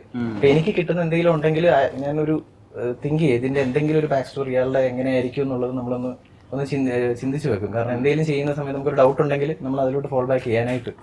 അത് പിന്നെ ഇതില് ബാഹുൽ തന്നെ ഭയങ്കര പെർട്ടിക്കുലർ ആയിരുന്നു. അതായത് ഡയലോഗിൽ ഏത് വേർഡിൽ സ്ട്രെസ് ചെയ്യണമെന്ന് ചില സമയത്ത് ബാഹുൽ പറഞ്ഞുതരും. അതായത് ആ വാക്ക് മാറിപ്പോരുത്, ആ വാക്കിൽ കുറച്ച് ഒന്ന് ഇമ്പോർട്ടൻസ് കൊടുത്ത് പറയണമെന്നുള്ളതൊക്കെ ബാഹുൽ അങ്ങനെ ഭയങ്കര പെർട്ടിക്കുലർ ആയിരുന്നു. കാരണം ഇതൊരു പോലീസ് ഇൻവെസ്റ്റിഗേഷൻ ആണല്ലോ. ഏതെങ്കിലും മാറിപ്പോയി കഴിഞ്ഞാൽ ഓഡിയൻസ് മിസ്ലീഡ് ആയി പോവാം. അങ്ങനത്തെ ഒരു തയ്യാറെടുപ്പുകൾ എങ്ങനെയാ? ഞാൻ വേറെ പടത്തിൽ നിന്ന് അങ്ങോട്ട് വന്നത്, അപ്പോൾ തയ്യാറെടുക്കാനുള്ള സമയം കിട്ടിയില്ല. പക്ഷെ ഇവർ കറക്റ്റ് പറഞ്ഞു തരും. അതാണ് ബാഹുലാണെങ്കിലും അഹമ്മദാണെങ്കിലും. ഞാൻ ഫസ്റ്റ് സീസണിൽ വന്ന നദികൾ സുന്ദരി യമുന ആ ഷൂട്ട് കഴിഞ്ഞ് നേരിട്ട് ഇങ്ങോട്ടാണ് വന്നത്. അപ്പൊ അങ്ങനെ ഇവിടെ വന്ന് ഫസ്റ്റ് സീന് ഷൂട്ട് ചെയ്യാം, ആക്ഷൻ പറഞ്ഞ് ഡയലോഗ് പറഞ്ഞ് കട്ട് പറഞ്ഞ് മോഡിട്ടുണ്ട്. ഇപ്പം എല്ലാവരും ഇങ്ങനെ സംസാരിക്കുന്നത്. അപ്പം എനിക്ക് തോന്നി എന്തോ ഒരു പന്തികേട് ഉണ്ട് ഇതിൽ. അപ്പം അസോസിയേറ്റിനെ വിളിച്ചിട്ട് നമസ്കാരം മിനിറ്റ് തന്നെ എന്നോട് പറഞ്ഞ് മധുരത്തിൽ ഞാൻ ചെയ്തിട്ടുണ്ട് പോലെ. അപ്പം മധുരത്തിലുള്ള വിഷ്ണുവിനല്ല നമുക്ക് ആവശ്യം, ഇതിലുള്ള സുനിൽ തന്നെ ഇതാണ് പോലീസുകാരനെ വേണ്ടിയതാണ്. അങ്ങനെ ഇവർ കൂട്ടിക്കൊണ്ടിട്ട് കഥ ഒന്നുകൂടി പറഞ്ഞെന്ന് കാര്യങ്ങളൊക്കെ പറഞ്ഞ് അടുത്ത ടേക്കിൽ സുനിൽ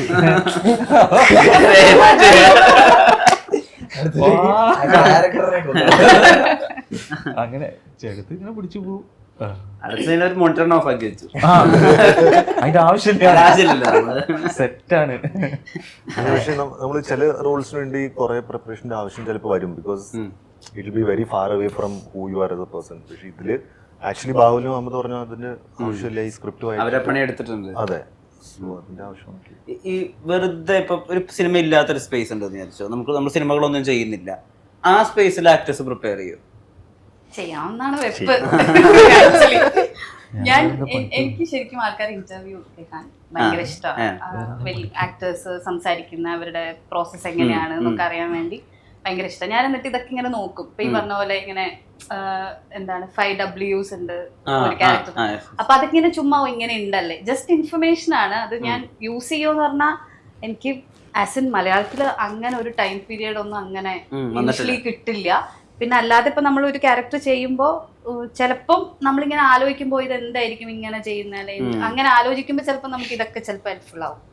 അപ്പം ശരിക്കും ഇങ്ങനെ എല്ലാവരും പറയുന്നത് നമുക്ക് ഏത് സ്കില്ലും വർക്ക് ചെയ്യുന്ന, ഏത് സ്കില്ല് പഠിച്ചാലും ആവശ്യം വരുന്ന ഒരു സ്ഥലമാണ്. അപ്പൊ whenever you are free you have to learn skills. എന്തെങ്കിലും പുതിയത് സ്വിമ്മിങ് ആണെങ്കിലും ഡാൻസിങ് ആണെങ്കിലും, ഇപ്പം അതിന് ആക്ടിങ്ങിനെ കുറിച്ച് ടെക്നിക്കൽ നോളജ് ഉണ്ട്, അങ്ങനത്തെ എന്ത് കാര്യമാണെങ്കിലും whether you are using it or not, ആ ഇൻഫർമേഷൻ ഉള്ളത് ഭയങ്കര നല്ലതാണ്. അങ്ങനെ തോന്നിയിട്ടുണ്ട്. ഞാൻ പിന്നെ സൈക്കോളജിയെ പഠിച്ചെന്നുള്ളതുകൊണ്ട് അങ്ങനെ ഞാനിങ്ങനെ കുറച്ച് കണക്ട് ഒക്കെ ചെയ്തെന്തായിരിക്കും ഇതിങ്ങനെ ചെയ്ത് അങ്ങനെയൊക്കെ ആലോചിക്കും. അങ്ങനെ വർക്ക്ഷോപ്സ് ഒക്കെ അറ്റൻഡ് ചെയ്യുന്നുണ്ടോ? ചെറുതായിട്ട്, വലിയതായിട്ടില്ല. ഈ പറഞ്ഞ കണക്ക് എന്തെങ്കിലും ചെയ്തോണ്ടിരിക്കുക എന്നുള്ളതാണ് മെയിൻ തിങ്. അപ്പോ ഞാൻ ഇത്ര നാളിപ്പം അങ്ങനെ സ്ഥിരമായി സിനിമ ചെയ്ത ഒരാളല്ലേ, നേരത്തെ പറഞ്ഞ കണക്ക്. അപ്പൊ ആ ഗ്യാപ്പിൽ സിനിമയായിട്ടുള്ള റിലേറ്റ് ചെയ്ത് എന്തെങ്കിലും ചെയ്യാന്നാണ് എപ്പോഴും ഫിഗർ ഔട്ട്. ഇപ്പം ഈ പറഞ്ഞ ഡാൻസ് ആയിക്കോട്ടെ, അല്ലെങ്കിൽ എഴുത്തായിക്കോട്ടെ, അല്ലെങ്കിൽ എന്തെങ്കിലും ഒരു സ്കിൽ നമുക്ക് എപ്പോഴെങ്കിലും യൂസ് ചെയ്യാൻ പറ്റുന്ന. എനിക്ക് ബൈക്ക് റൈഡ് ചെയ്യാൻ ഭയങ്കര ഇഷ്ടം. അപ്പം അതിന്റെ എന്തെങ്കിലും സ്റ്റണ്ട് പഠിക്കാൻ പോവാ, അല്ലെങ്കിൽ എന്തെങ്കിലും ചെയ്യാ, അല്ലെങ്കിൽ സ്കേറ്റിംഗ്. ഞാൻ ഇങ്ങനെ ഈ ഗ്യാപ്പിൽ സ്കേറ്റിംഗ് പഠിക്കാൻ തുടങ്ങി. അപ്പം എന്തിലെങ്കിലും ഇൻവോൾവ് ആയിരിക്കുക എന്നുള്ളതാണ് ഫോക്കസ് ചെയ്യുക. അത് ഭയങ്കര നല്ലതാണ്. പിന്നെ ഈ ഡിസിപ്ലിൻ എന്ന് പറഞ്ഞ സംഭവമുണ്ട്. നമ്മള് സിനിമ ചെയ്യാതിരിക്കുമ്പോൾ അല്ലെങ്കിൽ ഒന്നും ചെയ്യാതിരിക്കുമ്പോൾ നമുക്ക് മെന്റലി ഭയങ്കര വല്ലാതെ ആവും.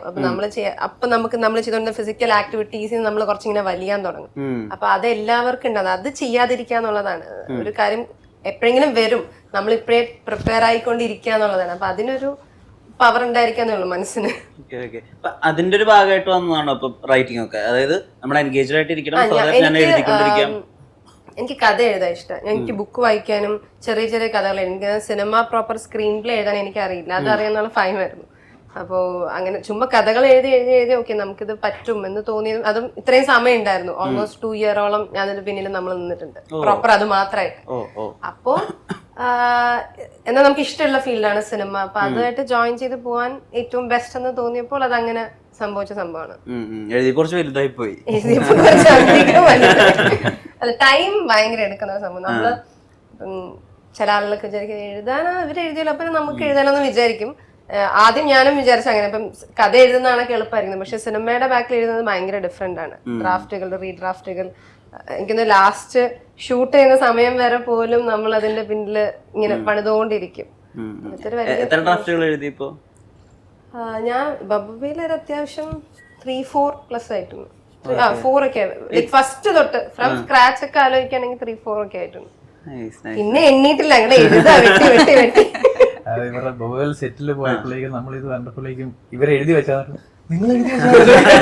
നമ്മൾ ആലോചിക്കുന്നത് നമ്മൾ തന്നെ എഴുതിയ. നമ്മളങ്ങനെ വലിയ പടം എന്നല്ല, പക്ഷെ അത്യാവശ്യം ആളുകളൊക്കെ ഉള്ളത് കൊണ്ട് നമ്മളൊരു നോർമൽ കോമഡി പോലെ തുടങ്ങിയതാണ്. പക്ഷെ അത് എൻഡ് ചെയ്തപ്പം പഠിച്ചോ സഹായിച്ച് ഇങ്ങനെ നമ്മൾ ആഗ്രഹിച്ച കണക്കൊരു നല്ല ഇതിൽ വന്ന് ലാൻഡ് ചെയ്തിട്ട് ഇതിൽ നിൽക്കുകയാണ്. ഇപ്പൊ കണ്ണൂർ സ്ക്വാഡ് സംഭവിക്കുന്നത് 37 വയസ്സുള്ളപ്പോഴാ അർജുനന്. എന്റെ അറിവ് ശരിയാണെങ്കിൽ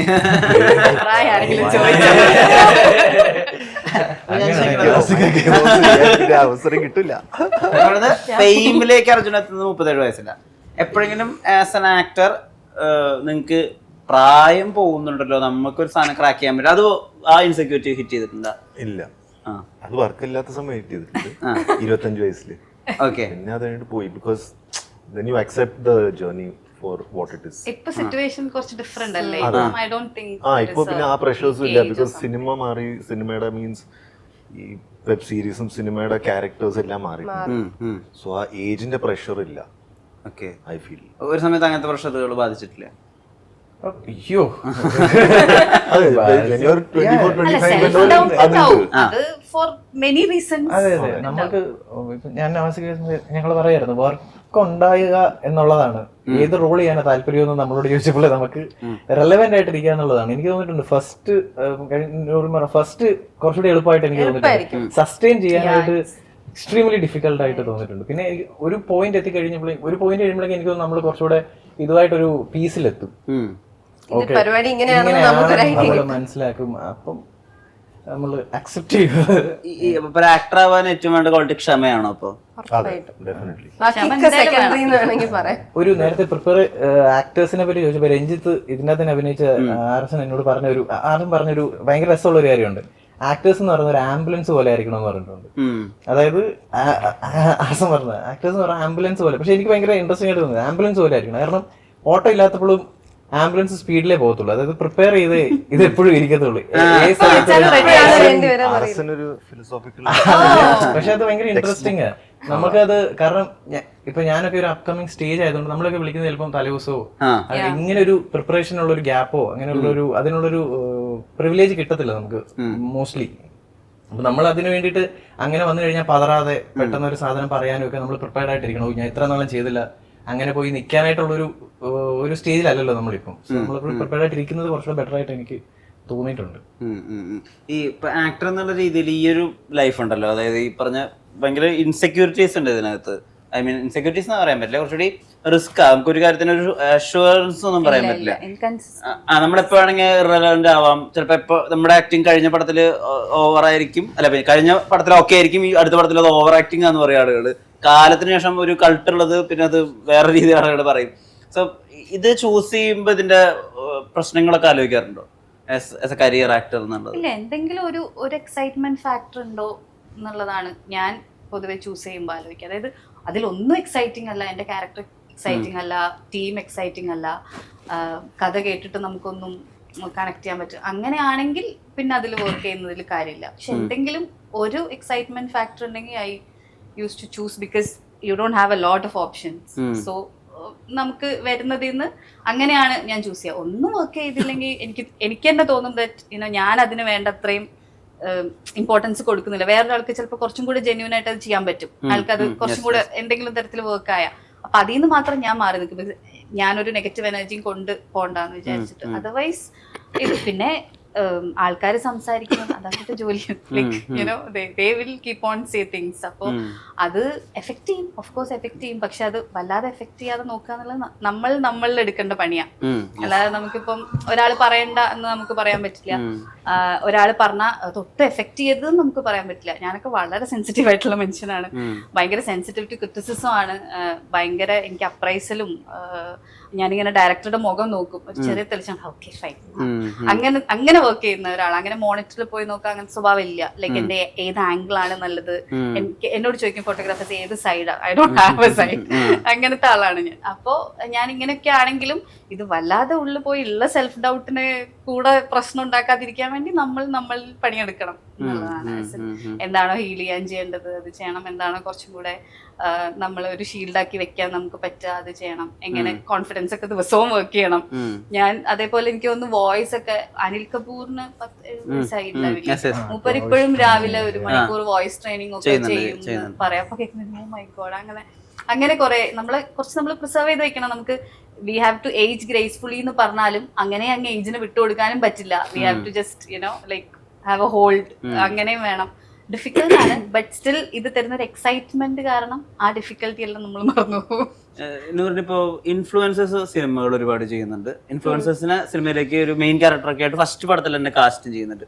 നൂറിന് 2 സൈഡിലും ഉണ്ടായിട്ടുണ്ടല്ലോ, അതായത് ഓഡിഷന് പോയി സിനിമയും ട്രൈ ചെയ്തിട്ടുണ്ട്, ആൻഡ് പിന്നെ ഇൻഫ്ലുവൻസറും ആയി നിൽക്കുന്നുണ്ട്. ഈ ഇൻഫ്ലുവൻസർക്ക് ഇപ്പൊ കുറച്ചും കൂടി എളുപ്പത്തിൽ അത് ക്രാക്ക് ചെയ്യാൻ പറ്റുന്നത്, അവർക്ക് കുറച്ച് സെറ്റ് ഓഫ് ഒരു എന്താ പറയാ കോമഡി വൈൻ റീൽസ് ചെയ്ത് കഴിഞ്ഞാൽ അത് വർക്ക് ആവുന്നുണ്ട്. ഇത് മറ്റേ സൈഡിനെ ഒരുപാട് ബാധിക്കില്ല? പ്രോപ്പറായിട്ട് ഓഡിഷന് പോയിട്ട് ആക്ടിങ് സ്കൂളിൽ പോയിട്ട് അങ്ങനെ ആലോചിക്കാറുണ്ടോ? ഞാൻ ഇപ്പൊ എനിക്ക് മനസ്സിലായ ഒരു കാര്യം വെച്ചിട്ട്, ഇപ്പൊ ഞാൻ എന്റെ ഫസ്റ്റ് പടത്തിൽ വരുമ്പോഴും അന്ന് ഈ ഡബ് സ്മാഷ് കുഞ്ഞു കുഞ്ഞു പരിപാടികളുണ്ട്. അന്ന് അതേ സമയത്ത് ഓഡിഷൻസിന് കഷ്ടപ്പെട്ടു ജസ്റ്റ് ഫൈമിന്റെ കേസിൽ ഫൈം അങ്ങനെ ഇൻസ്റ്റഗ്രാമിലൊന്നും ഇല്ലാത്ത ഒരാളായിരുന്നു. നമ്മുടെ എല്ലാവരുടെയും പടം ഇറങ്ങുന്നത് ഓൾമോസ്റ്റ് ഒരേ സമയത്തായിരുന്നു, ജൂണും അതെല്ലാം ഒരു ദിവസം 2 വ്യത്യാസത്തിലാണ്. അപ്പം ഇപ്പുറത്ത് അതേണക്ക് ഒരു സെറ്റ് ഓഫ് ആളുകൾ ഓഡിഷൻസിന് മാത്രം പോയി, അല്ലെങ്കിൽ ഇതൊക്കെ നടക്കുന്നുണ്ട്. അപ്പം അറ്റ്ലാസ്റ്റ് നമ്മൾ വന്ന് എത്തണമെങ്കിൽ അത് എത്തും. ആ ഒരു ടൈം ചിലപ്പം എക്സ്ട്രാ എടുക്കുന്നുണ്ടായിരിക്കും. പക്ഷെ ഇന്നത്തെ എനിക്കൊന്ന് ഈ റീൽസ് അല്ലെങ്കിൽ ഇതിലൊക്കെ നമ്മൾ ഒരുപാട് ടാലൻസിനെ പിക്ക് ചെയ്യാൻ കുറച്ചുകൂടെ എളുപ്പമാണെന്ന് തോന്നിയിട്ടുണ്ട്. അവർക്കുള്ള ഓപ്പർച്യൂണിറ്റീസ് ഭയങ്കര കൂടുതലാണ്. ഇന്നത്തെ മിക്ക ഹിറ്റ് ആവുന്ന മെയിൻ സിനിമകളിൽ നമ്മൾ ഈ പറഞ്ഞ കണക്ക് മെയിൻ ആയിട്ട് ചെയ്യുന്ന ആളുകൾ ഇതിൽ നിന്ന് വരുന്നവരാണ്. അറ്റ് ദ ടൈം ഈ ഓഡിഷൻസിന് പോയി അല്ലെങ്കിൽ അവർക്കൊരു റിയലി ജെനുവിൻലി അവർക്കൊരു ടാലന്റ് ഉണ്ടെങ്കിൽ അവിടെ നിന്ന് അവർക്ക് വേഗം നെക്സ്റ്റിലേക്ക് പോകാനും പറ്റാറുണ്ട്. അപ്പം അതങ്ങനെ ഈ റീൽസ് അല്ലെങ്കിൽ ഇൻഫ്ലുവൻസിങ് ചെയ്യുന്ന ആളുകൾ വരുന്നത് മറ്റവർക്കൊരു പ്രശ്നം എന്ന് എനിക്ക് തോന്നിയിട്ടില്ല. രണ്ടും മറ്റേ ചിലപ്പോൾ കുറച്ച് സ്ലോ ആയിരിക്കും, കാരണം ആളെ ഫൈൻഡ് ചെയ്തെടുക്കുക അല്ലെങ്കിൽ ഓപ്പർച്യൂണിറ്റീസിന് അവർ വെയിറ്റ് ചെയ്ത് ഒരു പോയിന്റിൽ നിന്ന് പിക്ക് ആവാൻ കുറച്ച് ടൈം എടുക്കുമായിരിക്കും. മറ്റേത് നമ്മൾ തന്നെ ഒരു പ്ലാറ്റ്ഫോമിൽ നമ്മൾക്ക് ഇത്ര ടാലന്റ് നമ്മൾ ഷോക്കേസ് ചെയ്ത് ഓപ്പർച്യൂണിറ്റീസ് കുറച്ചുകൂടെ ഓപ്പൺ ആയിട്ട് നമ്മൾ വെക്കുന്നതായിട്ട് ഫീൽ ചെയ്തിട്ടുണ്ട്. ഇൻഫ്ലുവൻസേഴ്സ് ആയിക്കോട്ടെ അല്ലെങ്കിൽ റീൽസ് ചെയ്യുന്ന ആളുകളായിക്കോട്ടെ, അവരങ്ങനെ ചെയ്യുന്നതായിട്ട് എനിക്ക് ഫീൽ ചെയ്തിട്ടുള്ളത്. ഞാനിത് 2 എക്സ്പീരിയൻസ് ചെയ്തിട്ടുള്ളതുകൊണ്ട് എനിക്ക് അതും എളുപ്പമായിട്ടുള്ള കാര്യമല്ല. ക്യാമറയ്ക്ക് മുന്നിൽ നിന്ന് അവർ ചെയ്യാന്ന് പറയുന്നതും ഒരു രീതിയിൽ അവരവരെ പോളിഷ് ചെയ്തോണ്ടിരിക്കുകയാണ്, മറ്റൊരു വേറൊരു രീതിയിൽ പോളിഷ് ചെയ്ത് വരുന്നു. രണ്ടും ആവശ്യമാണ് ആക്ച്വലി. കാരണം ഒരുപാട് യൂസ്ഡ് ആവാത്ത ഫേസുകൾ ചിലപ്പോൾ ചില ആളുകൾക്ക് വേണ്ടി ചില ക്യാരക്ടറിന് അത് വേണ്ടി വരും. ഇപ്പം ചില ഇൻഫ്ലുവൻസേഴ്സിന് ചിരിക്കുന്നത് എങ്ങനെയാണെന്നും അവർ കരയുന്നത് എങ്ങനെയാണെന്നും അവർ കോമഡി അടിക്കുന്നത് എങ്ങനെയാണെന്നും നമുക്ക് വ്യക്തമായിട്ട് അറിയാം. ചിലപ്പോൾ ഒരു ക്രിയേറ്റർക്ക്, ഒരു ഡയറക്ടർക്ക് അല്ലെങ്കിൽ ഒരു റൈറ്ററിന് വേണ്ടത് ഇതുവരെ കണ്ടിട്ടില്ലാത്ത അവരുടെ മനസ്സിലുള്ള ഒരാളെ കണ്ടുപിടിക്കാനായിരിക്കും, അല്ലെങ്കിൽ അങ്ങനത്തെ ഒക്കെ വ്യത്യാസങ്ങൾ വരുമ്പോൾ രണ്ടുപേർക്കും അത് യൂസ്ഫുൾ ആവാറുണ്ട് ചില പോയിന്റിൽ. ഈ ഇപ്പൊ മുംബൈയിലൊക്കെ സ്റ്റാർട്ട് ചെയ്യുന്ന സമയത്ത് അന്ന് ഇപ്പൊ റീൽസ് കൾച്ചർ ഉണ്ടായിരുന്നെങ്കിൽ അർജുന ഇപ്പൊ റീൽസ് ചെയ്യായിരുന്നു. അല്ല അങ്ങനെ അന്ന് അങ്ങനെ സോഷ്യൽ മീഡിയ ചോദിക്കുന്ന ആ കാലത്താണ് ഇൻസ്റ്റാഗ്രാം ഇത്ര നിൽക്കുന്നെങ്കിൽ ആ സമയത്ത് will you B A creator? I feel that's a different skill. I think that's a different skill. Like Nurun said, that easy alla. Like imagine every day morning waking up to create a content. You're a creator also. When of putting yourself in front of a camera, അത് it's നമ്മള് ഈ this discussion ഇത് കുറെ discussion ഇങ്ങനെ നടന്നിട്ടുണ്ട്. Like ഈ ഇൻഫ്ലുവൻസേഴ്സിന് കുറേ chance കിട്ടുന്നുണ്ട്. പക്ഷേ ആക്ടേഴ്സിന് but world has changed. Cinema has become more accessible. Everybody has a camera phone. So ഒരു everybody has access to showcase their talent. പണ്ട് ഓവർ എക്സ്പോസ്ഡ് ആവുന്ന ഒരു പ്രശ്നമായിരുന്നു അല്ലേ? അത് genuine concern ആണ്. ഇപ്പോൾ director cannot be surprised because if you are an influencer every day, പക്ഷേ അവർക്ക് അങ്ങനത്തെ ഒരു റോളും കിട്ടും. Ultimately, especially മലയാളം സിനിമയിൽ ഞാൻ കണ്ടത് ഇതുവരെ all of them have performed the character well. At the end of the day that ചിലപ്പോൾ അവർ പ്രൊജക്ട് ചെയ്യുന്ന സെയിം സാധനം ആയിരിക്കും കിട്ടുന്നത്, but still different variety of Rolls കിട്ടാൻ ചിലപ്പം സോ ആ സ്കിൽ ഉണ്ടായിരുന്നു. ചില ഡയറക്ടർ അല്ലെങ്കിൽ ടീമിന് വേണ്ട അതിനുള്ള കഴിവില്ല. ഒരാളെയാണ് അവർ ടി വിയിൽ ഓൾറെഡി കണ്ടിട്ടുള്ള ഒരാൾ അല്ലെങ്കിൽ ഇങ്ങനത്തെ റീൽ ചെയ്യുന്ന ഒരു ആളെ പിക്കും. അല്ലെങ്കിൽ ചില ആളുകൾക്ക് വേണ്ടത് എന്റെ മനസ്സിൽ ഇങ്ങനെ ഒരു ഫ്രഷ് ഫേസ് ഉണ്ട്, അല്ലെങ്കിൽ എന്റെ മനസ്സിൽ ഇങ്ങനെ ആക്ട് ചെയ്യുന്ന ഒരാൾ, അപ്പൊ നമുക്ക് ഓഡിഷൻസ് ചെയ്തെടുക്കാം. അങ്ങനെ രണ്ട് രീതിയിലും വർക്ക് ആവും രണ്ടുപേരും. പിന്നെ ഇപ്പോ കറന്റ് ജനറേഷൻ അവര് they have already bone with reels and internet. നമ്മൾ അങ്ങനെയല്ലല്ലോ. നമ്മൾ സിനിമ കണ്ടാണ് വന്നത്. സഡൻലി ഒരു 30-80 ചെയ്തപ്പോൾ there is this new full new media available. So but today's kids will have this from birth. So our used to own.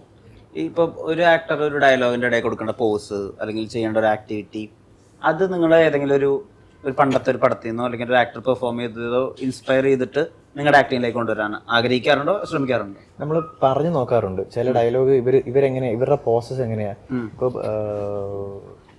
ഭയങ്കര ഒരു മറ്റേ മണിച്ചിത്രത്താഴിന്റെ അകത്ത് ശോഭന പ്രശ്നം ലാലേട്ടൻ ഇത് പറയുന്ന ഒരു വലിയൊരു സീനുണ്ടല്ലോ. അത് ഭയങ്കര അതിന്റെ പ്രോസസ്സും പരിപാടിയും എല്ലാം ഭയങ്കര രസമായിട്ടാണ് അതിന്റെ പുള്ളി പറയുന്നത് പരിപാടിയൊക്കെ. അപ്പൊ നമ്മൾ അതിങ്ങനെ എടുത്തിട്ട് ഇങ്ങനെ ഒരു ഡയലോഗ് ചുമ്മാ ഒരു പേജിൽ തന്നു കഴിഞ്ഞാൽ നമ്മളെ നറേറ്റ് ചെയ്യുന്ന ഒരു രീതി കാണുമല്ലോ. പുള്ളി നറേറ്റ് ചെയ്യുന്നത് അതിന്റെ എവിടെ കൊടുക്കണ്ട, എവിടെ കറക്റ്റ് ഉള്ള മീറ്റർ. അപ്പൊ നമ്മൾ അതുപോലത്തെ കുറച്ച് സീക്വൻസസ് എടുത്ത് നമ്മൾ നോക്കും. അതായത് ഇത് പഠിക്കാനായിട്ട് വേറെ എവിടെയെങ്കിലും വന്നു കഴിഞ്ഞാൽ നമുക്കൊന്ന് പോസ് ചെയ്യാനും പരിപാടിയായിട്ട് ഒരു എക്സസൈസ് പോലെ ചുമ്മാ ചെയ്ത് നോക്കാം. അല്ലാതെ നമുക്ക് എനിക്ക് അങ്ങനെ അറിയില്ല. ഞാനിത് എനിക്ക് ഭയങ്കര ഇൻട്രസ്റ്റിംഗ് ആയതുകൊണ്ട് ഞാൻ നോക്കാറുണ്ട്. ഈ വലിയ മോണോലോഗ് ഒക്കെ ഇവരെങ്ങനെയാ, ഇവരുടെ പോസ് എങ്ങനെയാ, ഇവർ ഏത് വാക്കിലെ സ്ട്രെസ് ചെയ്യുന്നത്, അങ്ങനെ. ഇപ്പം നമ്മൾ ഉള്ളൊഴുക്കിലെ സീൻ എടുത്തു കഴിഞ്ഞാൽ നിന്റെ അത്രയും ഞാൻ വേറെ ആരെയും സ്നേഹിച്ചിട്ടില്ല ഈ ലോകത്ത് എന്ന് പറയുന്ന ഒരു സീക്വൻസ് ഉണ്ട്. അതിനും ഈ പറഞ്ഞ പോലെ ചെറിയ ചെറിയ പോസസ് ഉണ്ട്, നോട്ടങ്ങളുണ്ട്. ഇത് നിങ്ങളുടെ ആക്ടിങ് സ്കൂളിൽ പഠിക്കുന്നതാണോ അതോ ഇത്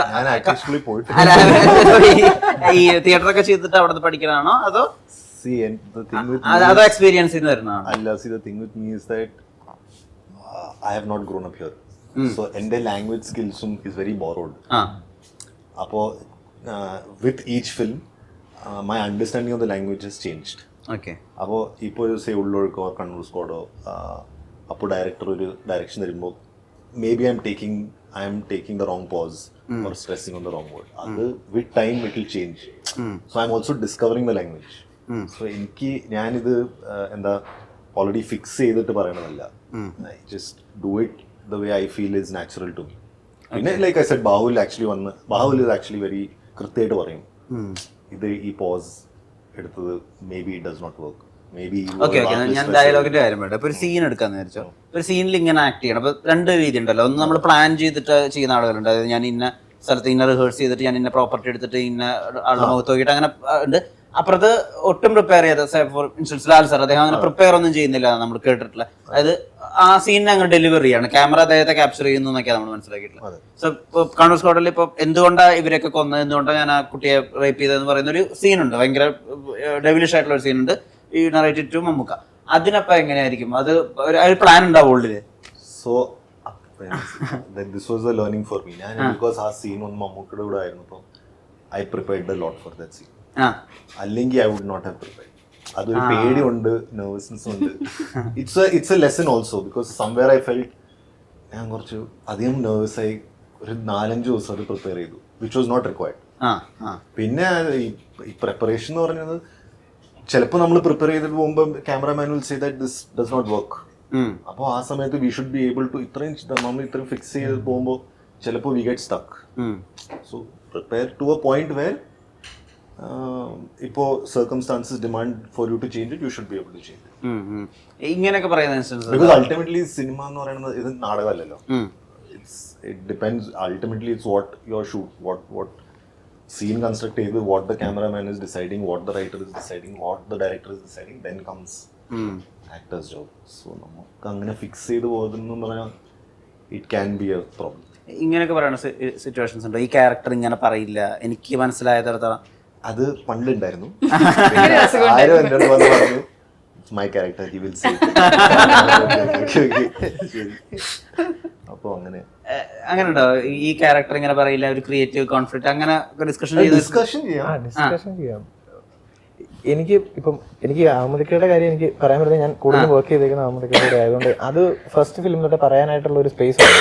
നമ്മളിങ്ങനെ പറയുമ്പോൾ അത് ഇതിങ്ങനെ പറഞ്ഞാലോ എന്ന് പറയുമ്പോൾ അത് നമുക്കുള്ള ആ പരിപാടി കൊള്ളാം, പക്ഷേ ഈ പടത്തിൽ വേണ്ടെന്ന് പറയും. അപ്പൊ ഞങ്ങളതിനെ ഓക്കെ കപ്പി. പക്ഷെ എന്നാലും നമുക്ക് പറയാം, നമുക്ക് ക്ലിയർ ചെയ്യാം ആ ഡൗട്ട്. അതായത് എന്തിനാ ഇയാൾ ഇപ്പൊ ഇങ്ങനെ പെരുമാറുന്നതെന്നുള്ളൊരു കാര്യം. ഇപ്പൊ ഞാൻ ഫസ്റ്റില് ഭയങ്കര ആവേശവും ആയിട്ട് നിന്ന ഒരാൾ സെക്കൻഡ് സീസൺ എത്തിയപ്പോൾ ഇയാൾ എന്തുകൊണ്ടാണ് ഇയാൾ ഇപ്പൊ ഭയങ്കര ഒരു സീരിയസ് ആയിട്ട് ഇങ്ങനെ അപ്രോച്ച് ചെയ്യുന്നതെന്ന് പറയുമ്പോൾ അതിനുള്ള റീസണിങ് അത് തരും. എല്ലാവരും എങ്ങനെയാണ് ഇത് പരിപാടി മുന്നോട്ട് പോകുന്നതെന്നൊക്കെ. അങ്ങനെയാണ്. നമസ്കാരം ഇത് കുറച്ചുകൂടി കഴിഞ്ഞിട്ട് പറയാനാ പറയുന്നത്. എങ്ങനെ ഈ ക്യാരക്ടർ അല്ലാത്തതും കൂടി കഴിഞ്ഞിട്ട് പറയാനാ. കൈന്നിടാൻ പറയും. നല്ല നല്ല സാധനങ്ങൾ കൈന്നിട്ട് കൊടുക്കുക. വേറൊരു കാര്യമാണ്, ആക്ടേഴ്സ് ലൈക്ക് ഹിം അങ്ങനത്തെ ഡയറക്ഷൻ അവർ കൊടുക്കും. ബിക്കോസ് ആ ഡയറക്ടർ ഹാസ് എ കോൺഫിഡൻസ്. നിങ്ങളുടെ ദിവസം കേട്ടോ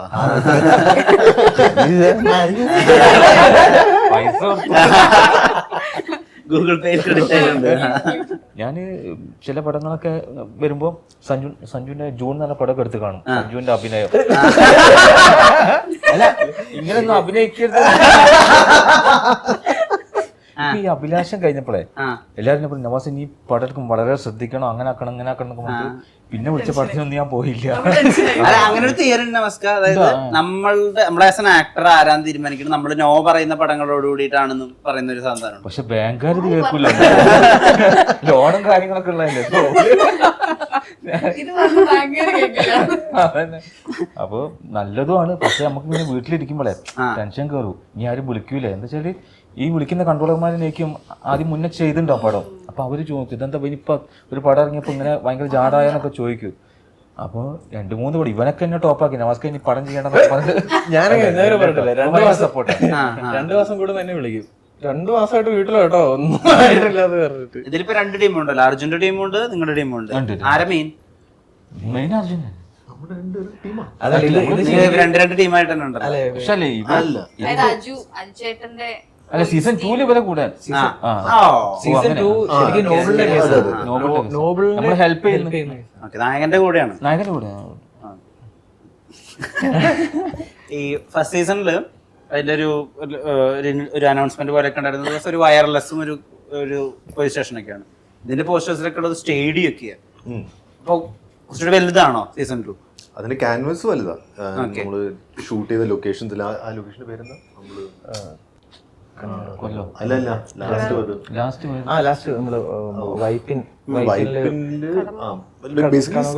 ഇങ്ങനെ എന്താ സ്റ്റേഡിയം ഉണ്ട്, പിന്നെ കുറെ സ്കെയില് ഭയങ്കര ട്രിവാൻഡ്രം, കൊച്ചി. സോ സീൻസും സംഭവിക്കുന്ന സ്പേസസും കുറച്ച് പോലീസ് സ്റ്റേഷനിലല്ല, കുറെ ട്രാവലിംഗ് ഉണ്ട് പടത്തിൽ. കണ്ടൽക്കാടില് നമ്മൾ ഷൂട്ട് ചെയ്തിട്ടുണ്ട്. Okay fine. ഈ ഫസ്റ്റ് സീസണില് നമുക്ക് ഇൻവെസ്റ്റിഗേഷൻ ആയിരുന്നു മെയിൻ, ട്വിസ്റ്റുകൾ കുറവായിരുന്നു. ഇതിൽ കുറെ ട്വിസ്റ്റുകൾ ഉണ്ടെന്നാണ് നമ്മൾ അറിയുന്നത്. ആസ് എ റൈറ്റർ ഇതിൽ ട്വിസ്റ്റുകൾ എങ്ങനെ നോക്കി കാണുന്നു? ഇല്ല, ഞാൻ ആക്ച്വലി ഞാൻ ചെയ്യുന്നത് നോബലിന്റെ വൈഫായിട്ടൊരു ക്യാരക്ടറാണ്. അപ്പം എനിക്ക് കൂടുതലും എനിക്ക് എക്സ്പ്ലെയിൻ ചെയ്ത സംഭവങ്ങളായിക്കോട്ടെ, എനിക്കിതിനെ ഫീഡ് ചെയ്ത് തന്നതും കൂടുതലും ഞാനും സ്റ്റെഫി നോബിളും തമ്മിലുള്ള റാപ്പോ എങ്ങനെയാണ്, ഇവർക്കിടയിൽ എന്താണ് സംഭവം, അങ്ങനത്തെ പരിപാടികളാണ്. ട്വിസ്റ്റുകൾ എന്നോടും കുറച്ച് ഒളിച്ചാണ് വെച്ചേക്കുന്നത്. അഹമ്മദ് കൈമാവിനും സ്ട്രേറ്റ് കഥയല്ല, കുറെ പ്ലോട്ട്സ് ഉണ്ട്. എന്തായാലും ട്വിസ്റ്റുകളൊക്കെ വർക്ക് ആവട്ടെ. ഇത് നിങ്ങളുടെ ഈ സീരീസ് ഇറങ്ങി കഴിയുമ്പോൾ നിങ്ങളുടെ ലൈഫിന് ഒരു ട്വിസ്റ്റ് വരട്ടെ, നല്ല രീതിയിൽ. നല്ല സിനിമകൾ, നല്ല വെബ് സീരീസുകളൊക്കെ. നേരത്തിന് ഒരുപാട് നന്ദി. നമസ്കാരം. Thank you.